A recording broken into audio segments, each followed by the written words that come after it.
Stars up above me, stars in my eyes, fire below me, starting to rise. I'm my own captain, hanging on tight tonight. Pointless to try and turn back the time. I've never been this old in my life. Load up my spaceship, tear through the sky, I might leave regrets and wishes and hopes and bets and wondering what would happen. Think I'll leave it all behind.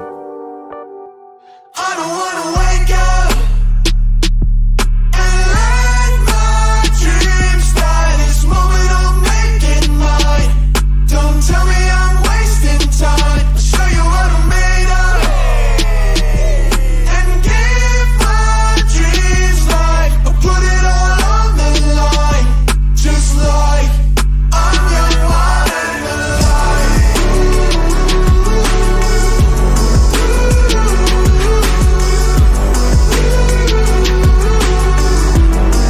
I'm young, wild and alive. 'Cause fear's not part of the plan. Taking the wheel into my own hands. Green on the signal, foot on the gas tonight.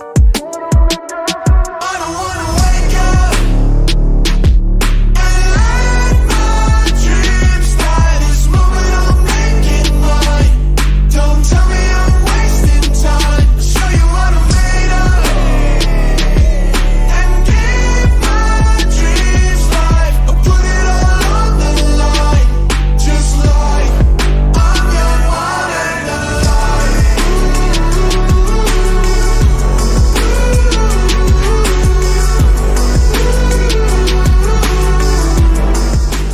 Morning Paradox. It's so nice to see all of your beautiful faces this morning. We invite you to sing with us this morning.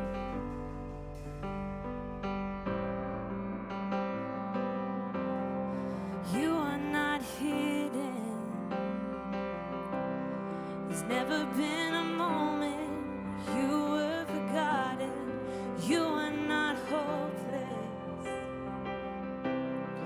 Though you've been broken, your innocence stolen. I hear you whisper underneath your breath. And I hear your SOS, your SOS. Let's sing this out together. I will send out an army to find you in the middle of the darkest night. It's true, I will rescue you. And there is no distance that cannot be covered over and over. You're not defenseless. I'll be your shelter, I'll be your armor. I hear you whisper underneath your breath. And I hear your SOS, your SOS. And I will send out an army to find you in the middle of the darkest night. It's true, I will rescue you.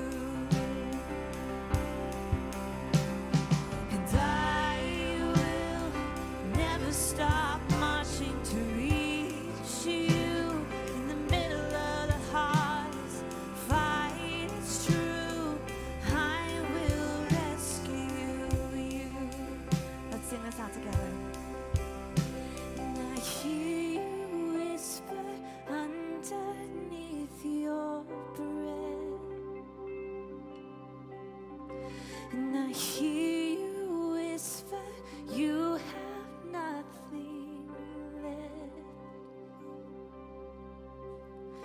And I will send out an army to find you in the middle of the darkest night. It's true, I will rest. rescue you. And I will never stop marching to reach you in the middle of the hardest fight. It's true, I will rescue you.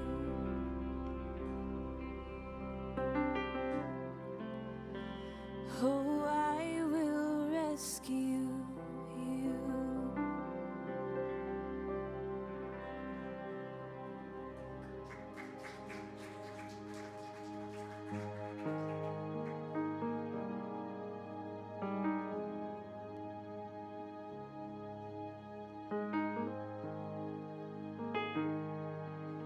Good morning and welcome to Paradox, whether this is your first time or you've been here much longer than us. My name is Glenn Molina, And I'm Shanti Molina. and we've been coming since late last year. And one of the things that I know that our family appreciates about our worship time at Paradox is that we intentionally have this time of lamentation where we can be able to express, to cry out what we're struggling with, what we're working through in our lives. And so as we move into a time of lamentations, I just wanted to share one of a few different laments I have recently. I had a very close aunt that passed away last Monday, someone who I've known in some ways even more than my mother, because my mother, who lives in the Philippines, I've been more connected to this aunt. And so that in itself is a challenge. And if you know anything about Filipino culture, especially traditional Filipino culture, the extended family is pretty huge.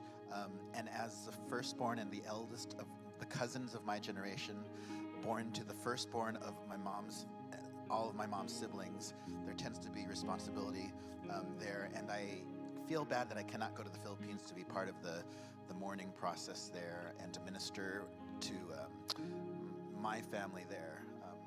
So I'm thinking of them constantly as we miss our aunt, and I'm just praying and thinking about them quite a bit. So that's my lamentation for this morning.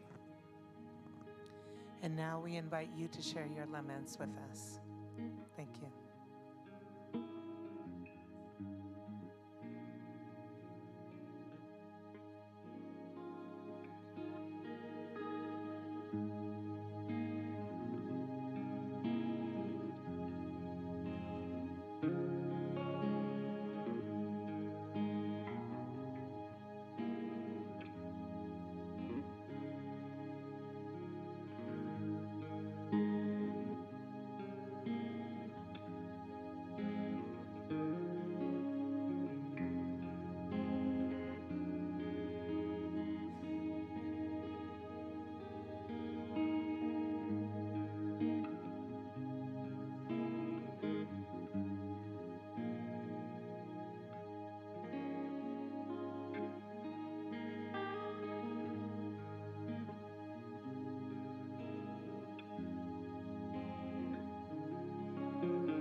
And I wanna see the day when justice rolls like a mighty river floods out of control. May that day be the day when together we say, Let justice roll. Oh, let justice roll. Oh, let's sing that together. I wanna see the day when love shakes the ground and the walls that separate come tumbling down.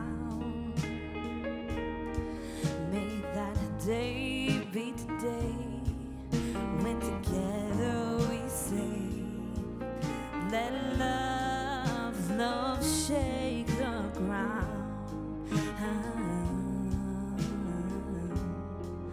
Love shake the ground.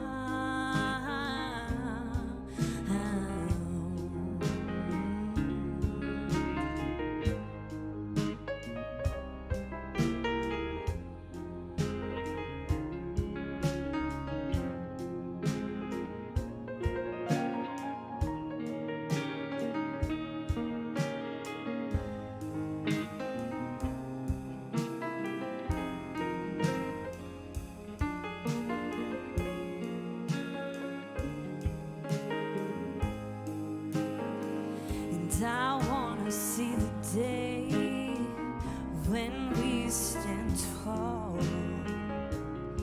and the heavy hand of oppression is finally gone. Oh, may that day be the day when together we say, precious Lord, come lead us on.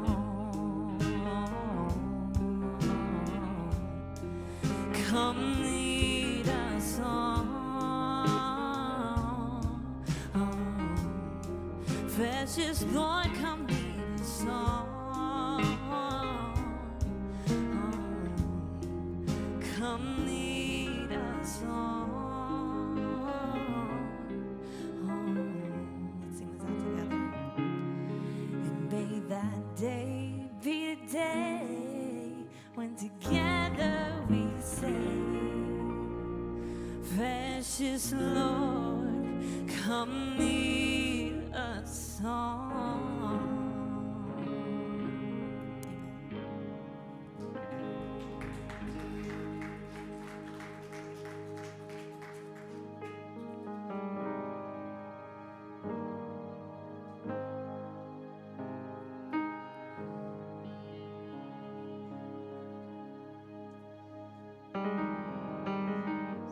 We're so thankful to have the space to lament and the space to celebrate. And one of the celebrations that I have, we've been here since about November, and one of the first sermons that really struck me and impacted me was the we shall not be ashamed, the shame that a lot of Christians feel. And I myself, having grown up in northern Argentina, and, there was a lot of oppression from the government. People were killed, tortured, torture camps, death camps. And I survived this. I think for me, just the idea that, yes, there's a cross and Jesus cares for us and he loves us and he's forgiven us. But just the idea that we are made in the image of God, I don't know that that ever impacted me the way it did till then. That we deserve, not that we deserve love, but we are loved because we are made in the image of God. That it is good to be made in the image of God, that all of us are.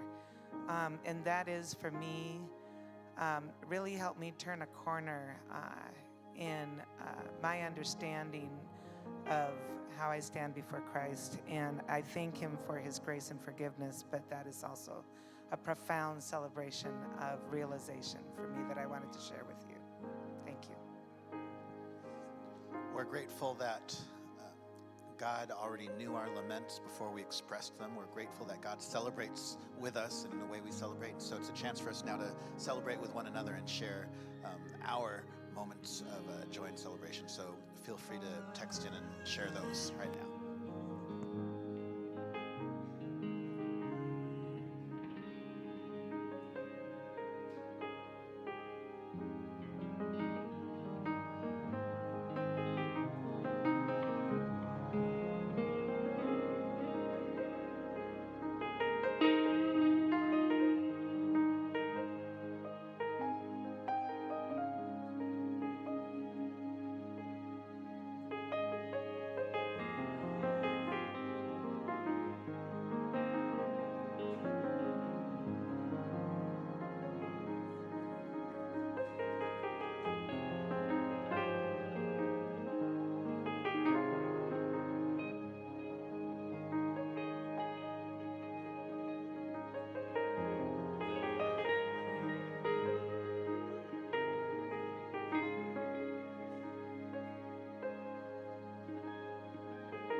we all stand together as we sing this next song together?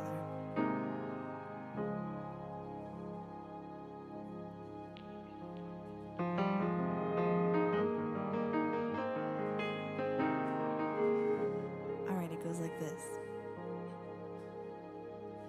Do you know who's in the room with us, my brother? Do you know who's in the room with us right now?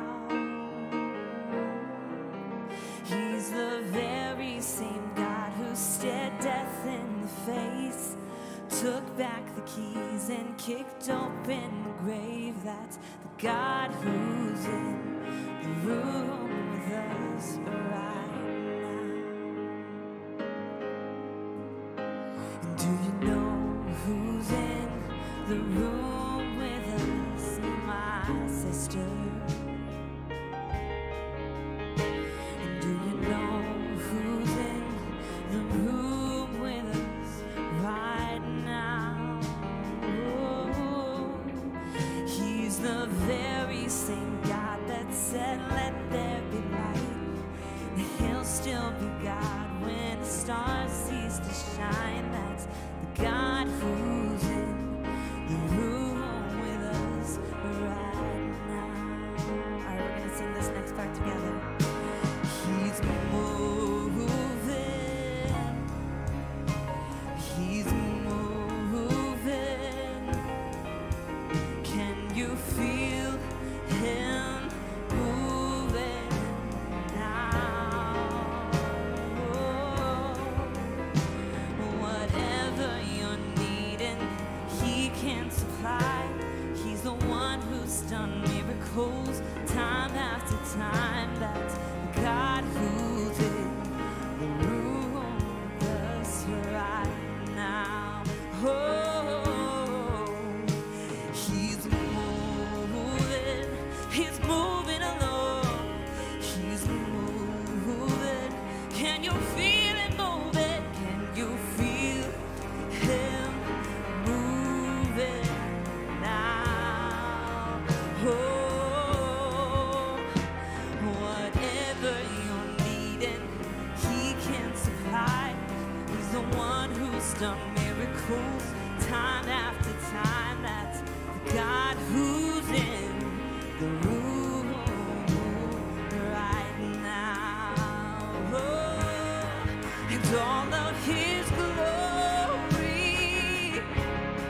and all of his power, and all of his healing, and all of his saving grace, and all of his honor, and all of his kindness, oh, and all of his mercy here in this place. Let's sing it out.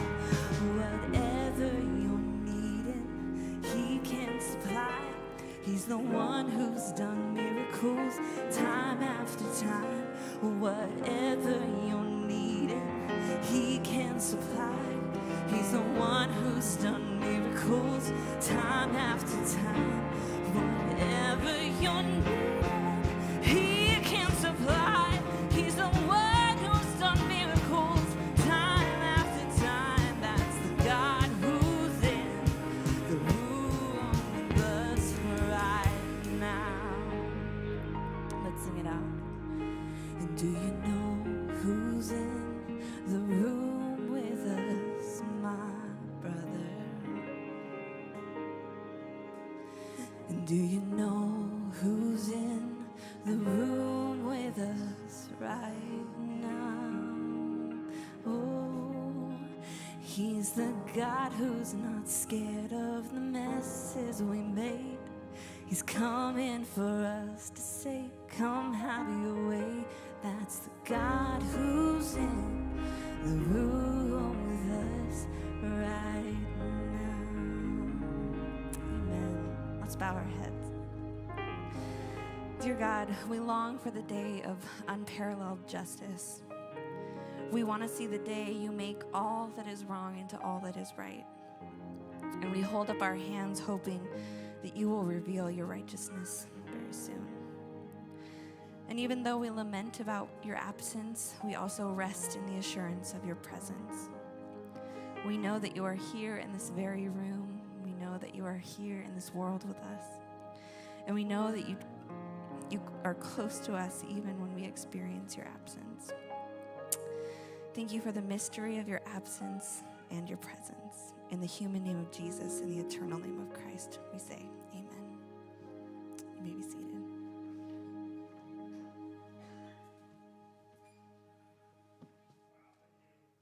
So much to Robby, Andrew, Maddie, Matthew, and Laurel for a fantastic praise service. Such an honor and so moving. We want to say thank you to all who make Paradox possible by donating at paradoxgiving.com. Also, if this is your first time here, welcome. We are glad that you are here. And I just want you to know whether this is your first time here or your 100th time here, we are just so grateful that you are here. And currently, Paradox is going through a lot of changes, and I just want you to know that as we go through these changes, I'm here for you as much as you need, and I'd be happy to talk with any of you that would like to talk with me. In fact, I would like to get coffee with all of you at some point in the next couple of months here. So yeah, you can clap for coffee, it's great. So one of the advantages of being at a small church is that you can talk to the pastor whenever you want. So this is the equivalent of like a parent-teacher conference, but like there's gonna be nothing negative said. So if you'd like to get coffee with me, if you could email me at craig@paradoxredlands.com, I really would like to get coffee with you. And if you're thinking like, is he talking about me? Yes, you. I would love to get coffee with you here, answer any questions you have about where Paradox is going or anything else that's on your mind, or just to hear your story and share some of mine. So I would love to do that. Also, next weekend is Resurrection Weekend. And so on Friday night, we are going to the Lutheran Church. Yes, that is correct. The Lutheran Church for an ecumenical service, which means 7 other Christian pastors and myself will be putting on a Good Friday service at 7:30 p.m. Then on Saturday, we will be talking about death, which I know will just pack the people in because we're remembering Holy Saturday, the day that Jesus was in the grave. And then on Sunday morning, 8 days from now, we'll be celebrating the resurrection by going to Appleton Ranch at 6 a.m. We'll be greeting the sunrise, and we will have a giant pancake breakfast. So we would love for you to join us for 1, 2, or 3 events next weekend as we celebrate the resurrection. Now, in addition to these things, I also always preach on the Saturday before Resurrection Weekend. I always preach on the Crucifixion. And then the week after Resurrection Weekend, I also preach on the resurrection to give those different events the proper gravity and time they deserve, which means that today we are talking about the crucifixion. And I have to tell you that crucifixion might be the most difficult thing to discuss in all of the Christian journey. And I have to tell you that while it is difficult, it is necessary for us to talk about because it's something that all of us experience in our own way as we go through life. So if you're thinking to yourself that this sermon is a bit hard to hear or it's a bit uncomfortable, I will tell you that whenever you talk about crucifixion, it should always feel just a little uncomfortable. Now, again, if this is your first time here, I just want to say welcome. One thing that's different about Paradox than other places is that here sermons are meant to start discussions and not end them. So if you disagree with something I say, that's more than fine. We are hoping that you will participate in the conversation and find that this is a conversation worth having.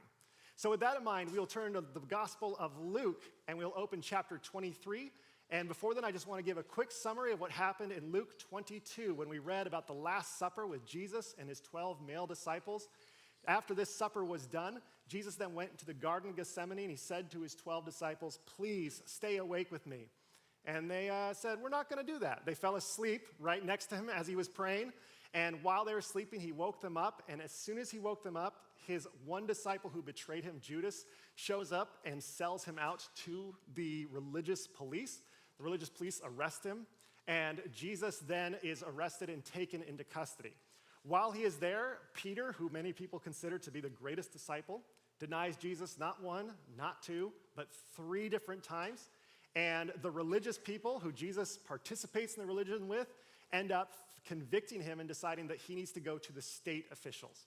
So he goes to the state official, which is the governor, a man named Pilate. Pilate says, I don't want anything to do with this man. It sounds like a political nightmare. So he sends him to the puppet king, which is a man named Herod.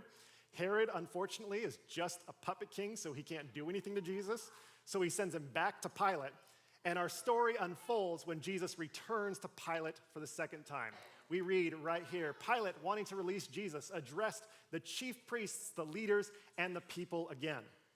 Now, it's important that Luke addresses all three of these crowds because the chief priests are the pastors of Jesus' day. And they're the pastors of essentially what is Jesus' church. On top of that, you have the leaders, which is basically the mayor of his city. And then you have the people, which are the people who live with Jesus day in and day out in the city. So you can see these different tiers of people and how they are all pleading to Pilate, the governor, for the same thing. They are pleading with him to do something about Jesus, particularly something that is violent. We then read, a third time, Pilate said to them, why? What evil has he done? I have found in him no ground for the sentence of death. I will therefore have him flogged and then release him. But then the people, the chief priests, the leaders, and the people kept urgently demanding with loud shouts that Jesus should be crucified, and their voices prevailed. So Pilate, feeling overwhelmed, overrun, like he is about to lose his good standing with the people, decides that he is going to give in to them. And we read, so Pilate gave his verdict that their demand should be granted. He released the man they asked for, which was Barabbas, the one who had been put in prison for insurrection and murder. So Pilate, and then he handed Jesus over as the chief priests, the leaders, and the people demanded. So Jesus now has a cross with him, and he is going on the road up to Golgotha, and we find that the story shifts scenes to here. We said, as they lead him away, they seized a man, Simon of Cyrene, who was coming from the country, and they laid the cross on Simon and made him carry it behind Jesus. A great number of people followed them, and among them were women who were beating their breasts and waiting for him. But Jesus turned to the women and said, daughters of Jerusalem, do not weep for me, but weep for yourselves and for your children. For the days are surely coming when they will say, blessed are the barren and the wombs that never bore and the breasts that never nursed. Then they will begin to say to the mountains, fall on us, and to the hills, cover us. For if they do this when the wood is green, what will happen when it is dry? Now, if you're confused by this, I want you to know that you're not alone. Jesus uses a lot of metaphors to say everything's going to get way worse than it is right now. And so it's better if you don't have kids. It's better if you think to yourself, oh, those mountains are going to crumble down on us any moment, because if they're acting like this right now, it's only going to get worse, which is a bit intimidating to hear from the Son of God. So then we read about what happens once they arrive at Golgotha. We read, for two others also who were criminals were led away to be put to death with him. When they came to the place that is called the Skull, or Golgotha, they crucified Jesus there with the criminals, one on his right and one on his left. And we read about how Jesus then slowly begins to die. And as I read this story, it is tragic, it is sad, and there's a thought that creeps into my mind as I think about Jesus up there on the cross all by himself. It must be so hard to die alone. And I thought this for the majority of my life. But if you're like me now, you would look at this and you would say, Jesus didn't die alone. I mean, look at the picture.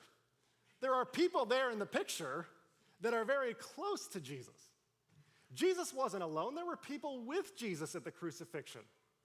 In fact, we just have to go back a few verses to what I just read and read. A great number of the people followed him, and among them were women who were beating their breasts and wailing for him.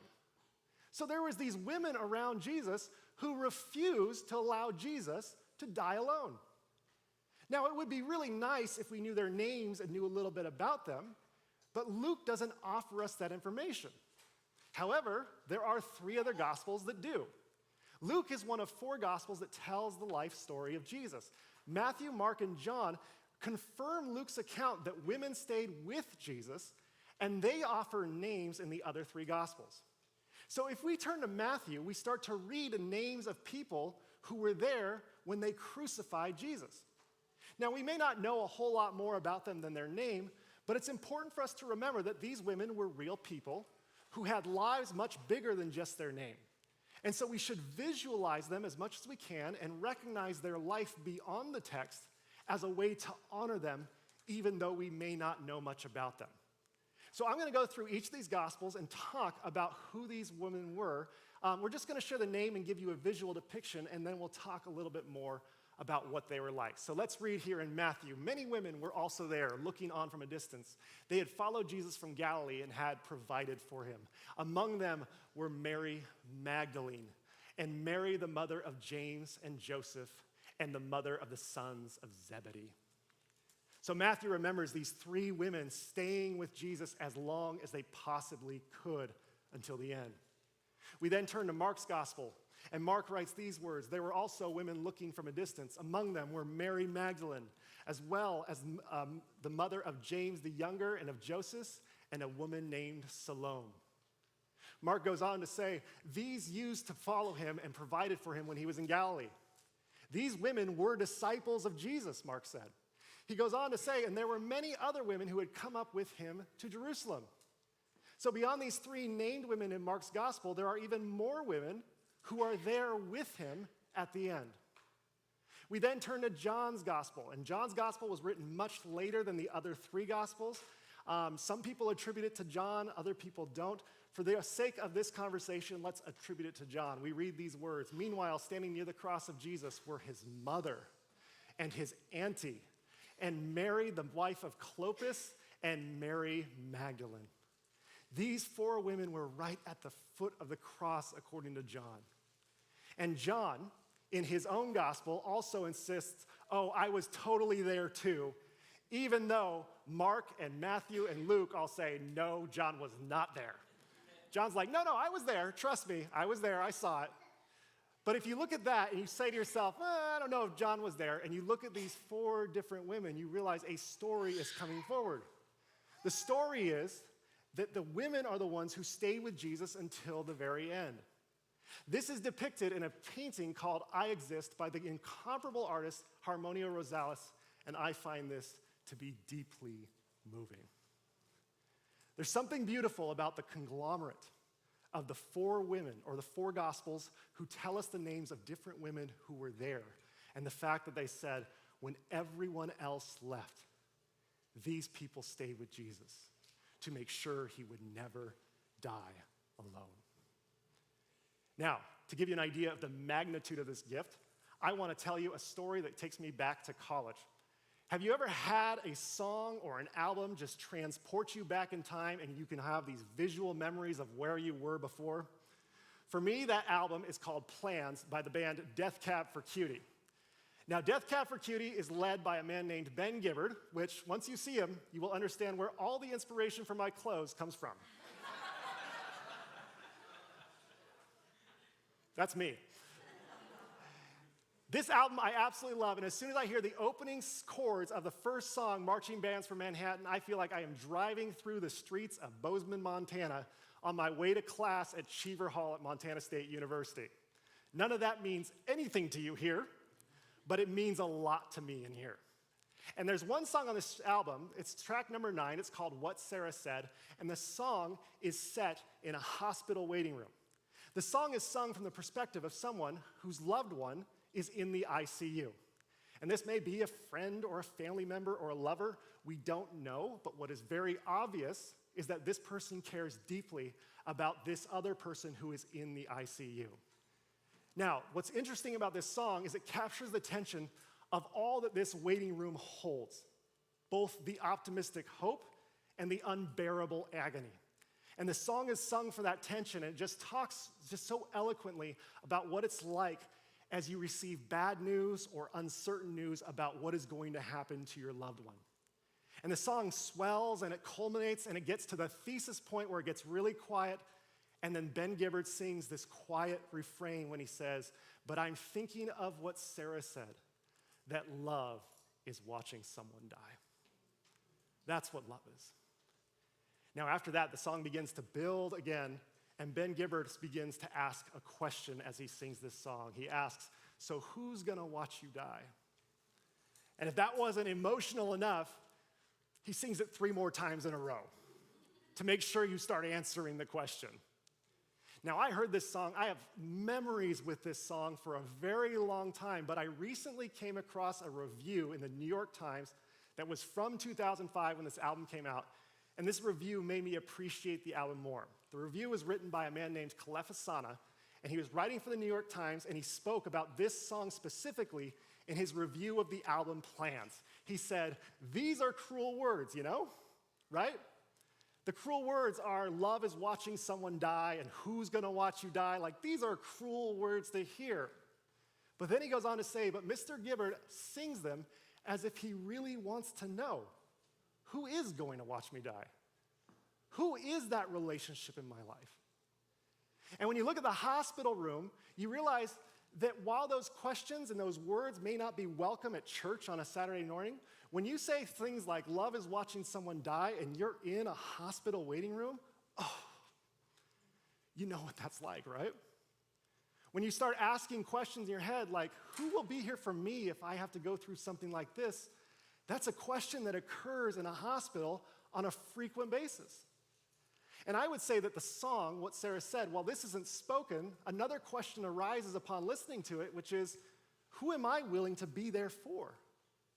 Who am I willing to give of my time and sit through that pain and uncertainty and that discomfort? Because if love is watching someone die, who am I willing to give that gift to? Now, when you consider the implications of this song and what it means to me, and you start to look at the story of the crucifixion through this lens, all of a sudden it becomes very apparent what these women represent and what they did.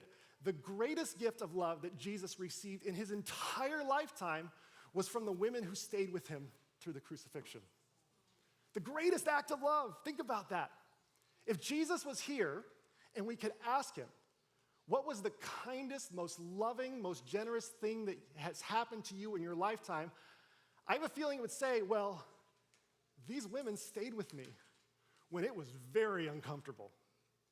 They made sure I wasn't alone in my darkest hour. Now, this is really fascinating because when we talk about the followers of Jesus, we typically talk about these chumps. And what's really important for us to acknowledge is that none of these guys were willing to watch Jesus die. Debated by John, but none of these guys were willing to stick around. They were all scared for themselves. They were just uncomfortable. They were like, you know what? I'm just going to keep my distance because I got to make sure that I protect myself. None of them wanted to hang, right? Now, what's interesting about this is the church loves to celebrate and remember these 12 dudes. They love to think about how great these apostles are, and they talk about how incredible their faith was and how much they were loving people. And yet the church turns toward these women who are recorded in all four Gospels, and it's this just gigantic gift of love that transcends all kinds of time and millenniums and all sorts of other things. And sadly, their extraordinary gift is often overlooked by the church. It's forgotten by the church. Because it's people like me, men, who often tell the story, and we're like, oh, they got a sentence, that's cute, and move on. This is a problem. Because we often think that the richest relationships in Jesus' life, were the relationships he shared with his disciples. But based on the evidence here, it's possible that the richest relationships in Jesus' life were with his female disciples. And that changes the entire story, doesn't it? Now, when you look at what happens here, you could say, wow, Craig, we're reading a lot into just a couple of verses, just a couple of sentences here and here from the different Gospels. Not only that, Craig, but these women don't even get to say anything in all four Gospels. Matthew, Mark, Luke, and John do not record these women saying anything while the crucifixion happens. So it's hard to make a big deal out of them. Well, do you want to know why Matthew, Mark, Luke, and John don't record them saying anything? It's because none of those clowns were there. They weren't there to hear them talking. Matthew, Mark, and Luke didn't even know who Jesus was. Matthew and Mark definitely left. John was like, I was there. No, you weren't. So they were all like, oh, let me tell you about the crucifixion. And I imagine Mary Magdalene reading Mark's gospel and thinking like, you think you know what it was like? Get out of here. You have no idea how bad it was. And when you consider that, you realize, oh, there's this whole life experience that happens that is so much bigger than the text. And I love the Bible. I really enjoy studying it and talking about it, but it's important for us to take time and fill in the gaps. And up until very recently, I was very uncomfortable filling in the gaps because it felt like I was treading on, sacred ground, and I didn't want to fill in the gaps too much. This all changed when I was introduced to the work of a theologian named the Reverend Dr. Will Gaffney. She wrote a book in 2017 called The Womanist Midrash. And what she encourages in this book is to always pay attention in every Bible story to where the women and where the children are and how all of these men's actions are impacting them. Now, she says it's important to understand that the text is limited because the text is written primarily from the perspective of men. So men don't seem to care very much about what women are going through. She said, however, it's important to also honor these women by understanding that they're going through things in these stories. And so the way that Dr. Gaffney fills in the gaps is she uses a phrase that I just think is absolutely brilliant. She says, in my sanctified imagination. I love it. And she starts to tell stories about who Bathsheba was and how Bathsheba always held her head high, even though David could never look her in the eye. She starts to imagine all these female characters as strong, powerful women and what they represented that men could not see in their day and age. And while she delineates between what she imagines and what she knows is in the text, she says there is just as much inspiration in the imagination as there is in the text. And so when we talk about my sanctified imagination, it's important that we acknowledge these women's existence in the text, also acknowledge the women who were not mentioned in the text, and then we start to fill in the gaps to honor these women who gave the greatest gift of love to Jesus Christ that he ever received. Now, I could share with you my sanctified imagination, but just recently I came across the most beautiful sanctified imagination of what these women went through, and it was from a woman named Sue Monk Kidd, who wrote an excellent novel called The Book of Longings. I cannot recommend this book high enough. In this book, she imagines a woman named Anna who eventually marries Jesus. Now, in case you're wondering about where this is all going, remember, this is labeled as a novel. Just want to remind you all. Now, what's important to understand is when Sue Monk Kidd wrote this book, she imagined that if Jesus had a wife and that the church refused to acknowledge her existence, then Jesus' wife would be the most silenced woman in Christian history, which is very true. So anyway, she imagines this story, imagines the entire story of Jesus unfolding from the perspective of his wife, and it's just a beautiful telling of Jesus that I would say is very much in the category of sanctified imagination. And when we get to this story of Jesus carrying his cross toward Golgotha, there is someone, Sue Monk Kidd picks up on this idea just brilliantly. And I want to take you through the things that she imagined the women saying to Jesus as Jesus is walking toward his death. She imagines Anna, the wife of Jesus, as watching her husband suffer and yet yelling out from the crowd, "I'm here, beloved. I'm walking behind you." After a few more steps, Anna says this, "Beloved, I am still here." These words then echo into Mary, the mother of Jesus, who sees her son hurting, and she says, "My son, I am here with you also." And then there's Mary's daughter, Jesus' sister, and Anna's sister-in-law, Salome, who sees all of this going on, and she says, "And your sister walks with you as well, Jesus." Mary of Bethany jumps in and she says, "It's Mary of Bethany, Jesus. I too am here." And then Mary Magdalene, seeing Jesus suffer, stands up and says, "Jesus, it's Mary of Magdala, and I am with you." And there's a moment where Jesus stumbles and Anna catches up with him and she begins to tell him very quickly about things that are pleasant. She says, "Jesus, remember how you taught me about the lilies and how God even cares about the least of these lilies. God still cares about you, Jesus." Eventually, this leads to the crucifixion. And Anna runs out of words because she's just so overwhelmed by the horror of what is unfolding before her. But we get to hear her thoughts, and in her thoughts, she looks at Jesus, her husband on the cross, and says, "Don't look away. Terrible things will happen now, unbearable things. Bear it anyway, she tells herself. She says, I will think only of him. I will give him more than my presence. I will give him the full attention of my heart. After a moment, she waits, and then she thinks to herself, that would be my parting gift to him. I would go with him to the end of his longings. And Sumunk Kid picks up on the idea that there are times that you watch loved ones go through unbearable tragedies, and sometimes the best gift you can give them is just to say, I'm here, I'm with you, and you do not need to face this alone. These women are incredible to me. And the women who stayed are heroines of the faith, and they are champions of love. And as a church, we have to recognize that, acknowledge it, and treat them as such. Because when you talk about the cross, we got to recognize what the cross is. There is no explanation for the tragedy of the cross. It is brutal, it is violent, it is painful.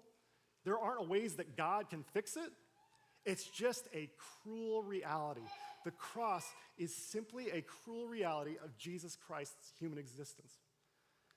And it's hard for us to explain the cross away, but it's important for us to acknowledge something. While this cross exists and it is a cruel reality, Jesus did not face the cross alone. He was not alone as he went through all of these things. Which brings us to the cross today. The great Richard Rohr once wrote these words, there must be, and if we are honest, there always will be at least one situation in our lives that we cannot fix, control, explain, change, or even understand.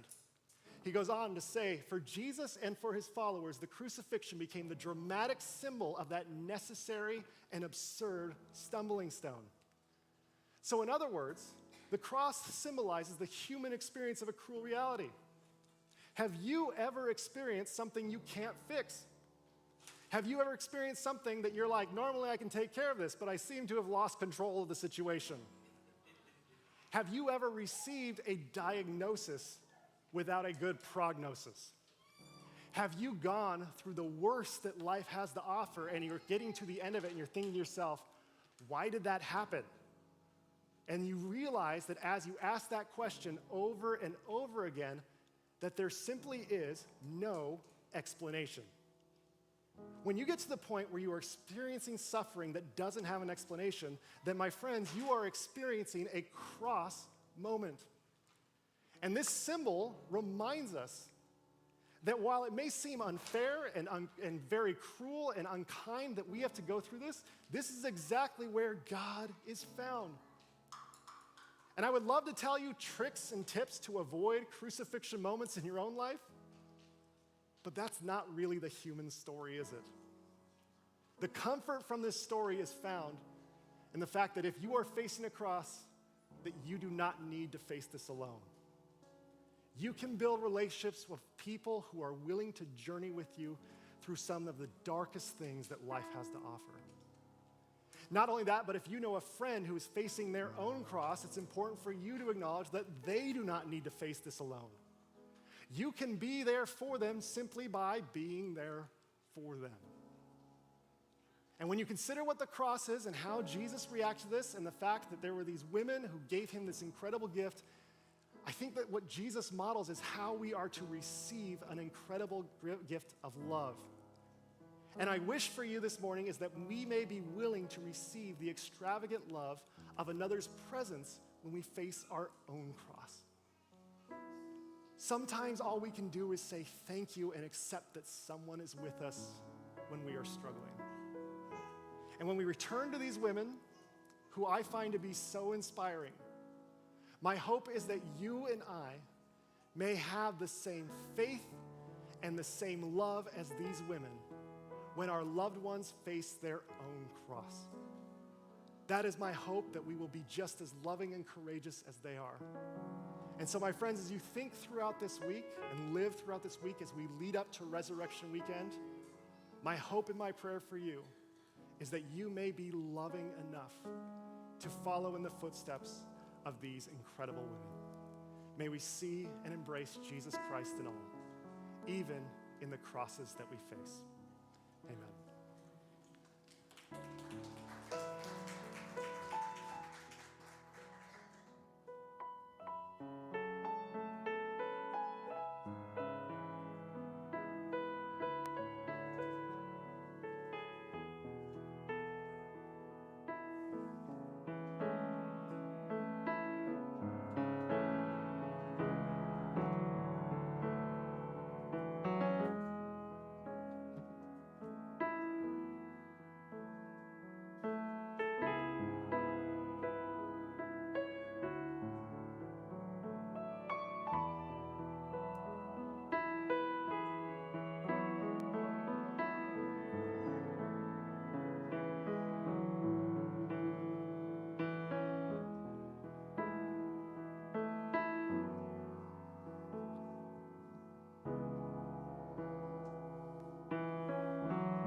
To me then that every plan is a tiny prayer to Father Time.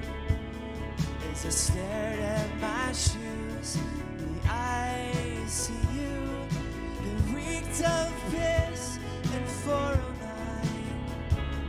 When I rationed my breath, as I said to myself that I've already taken today, as each descending peak on the LCD took you a little farther away from me.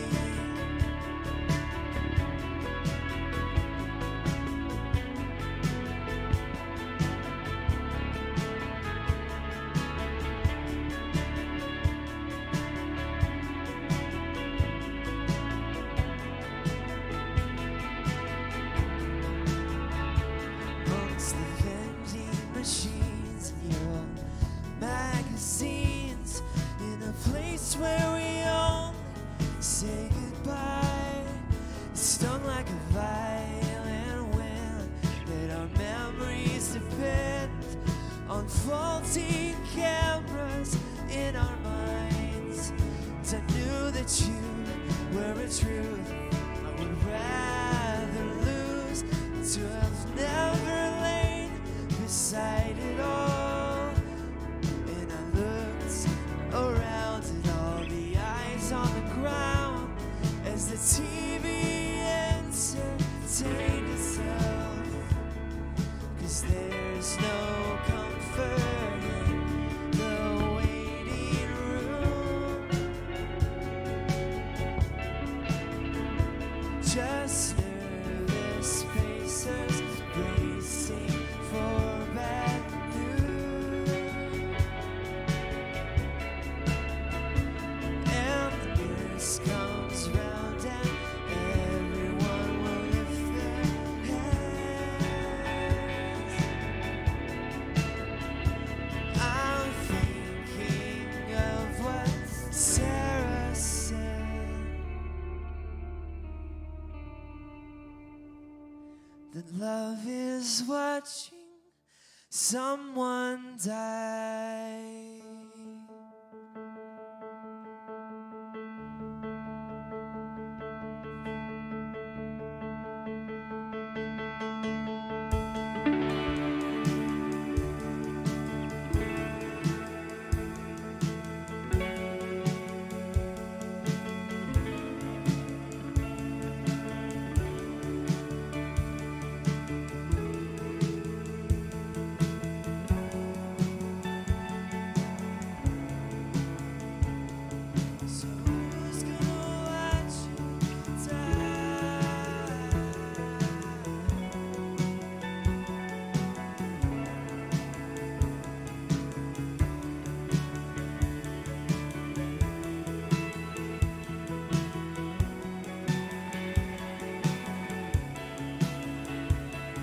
So who's gonna watch you die?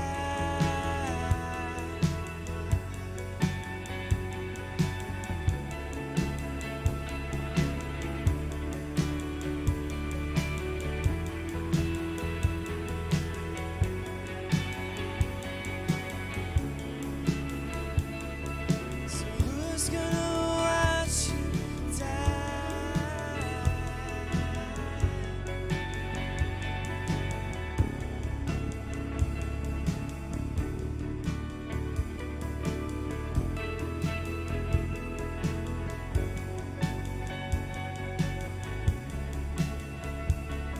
So who's gonna watch you die?